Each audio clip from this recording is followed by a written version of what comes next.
What's going on, guys? We back again. This is Thomas Ransom. Super excited. This is episode 5. Episode 5 of the 101 Contradictions in the Explained. Once again, and I haven't said this since the beginning video, but I want to be sure you guys understand. Listen, we are building a case together, right? I'm providing information, but we are building a case together to defend the reliability and the authenticity and the believability of the scriptures. I want you to hear me. We are working together to build a defense for the faith that we have. God needs no defender. At the end of the day, I could never defend God. He'll defend himself better than I ever could. But I do need to have a defense, and we need to have a defense for the faith. Otherwise, believers will be carried off into all sorts of weird ideas and weird thoughts and end up walking away from the gospel entirely. I'll be honest, there's a heavy movement in deconstructionism. And I believe that there is some power in deconstructing dogmas that we've been taught. But there are some people who have stopped wrestling with the text to be blessed, and they have simply walked away from wrestling like Jacob wrestled with the angel of the Lord. They have simply walked away from wrestling with the text because they're tired. They're tired. And most of the reasons that they've walked away is because of dogma, right? Dogmatic ideas, things that we have put in place as leaders in the faith, as I'm a pastor, as pastors in the faith, as bishops, overseers, apostles, whatever you want to call them, all of these different levels of spiritual leadership and government that we've built into this church organization. We have come to a place where we have put rules, regulations, ideas, and things into scripture, and we've taught people in ways that has been damaging. We have absolutely hurt people. I don't want to make this about, deconstructionism and that whole movement, but the reality is most of those individuals that I've heard enough of them speaking, most of those individuals are hurt.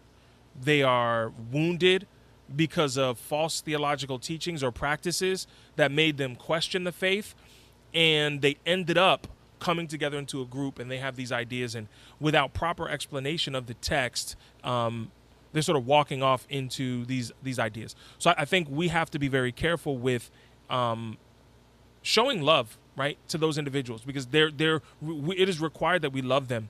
At the end of the day, if we come with ire or with anger or with rage or frustration, or if we come with, that's just how it is, or you just got to have faith, that's not sufficient.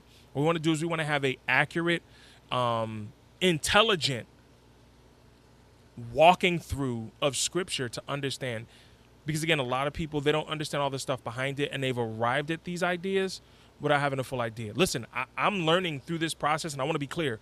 A lot of the stuff I'm learning now, I had no clue, right? But I also knew I didn't want to engage in those conversations because I didn't have enough to defend myself.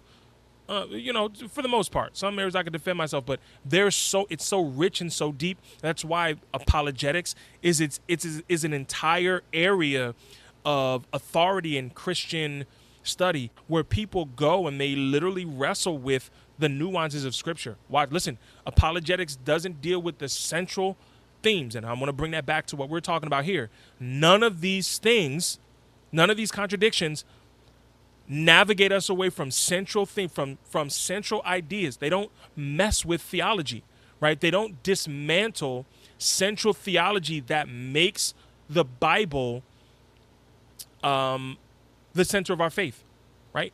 None of these things do that. So I want to be sure those are the things that we're talking about.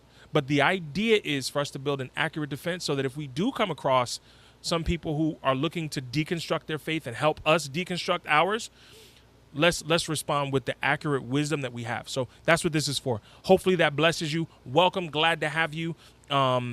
Let's get into it, man, because I could talk all day. Today's going to be real short. It's going to be quick and easy. 2 Kings chapter 8. We still in Kings. If y'all noticed the last few videos between Kings and Chronicles. And I'll give you this before we move into it. 1st and 2nd Samuel, 1st and 2nd Kings, and 1st and 2nd Chronicles. These are stories that essentially recount the time between Israel leaving the time of Judges, right? So Samuel is the last one that we see in the book of 1st Samuel, and he's the last judge. and he leads them into the time of kings. Saul is the first king. First and Second Kings, First and Second Chronicles talk about that same thing. First and Second Samuel, First and Second Kings, more political in its picture and understanding.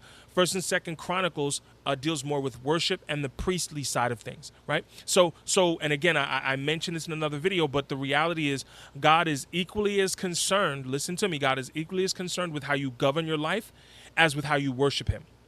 Right? He is equally concerned with your self-governance, right? His leadership over your life and how you respond to his leadership.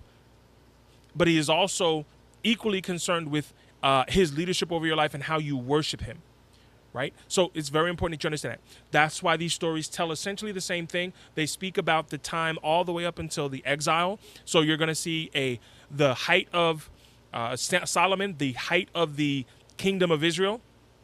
And you're going to see a breakdown, multiple kings who either did what's in God's sight, did right in God's sight, did wrong, invited gods in, sacrificed in high places, tore down the high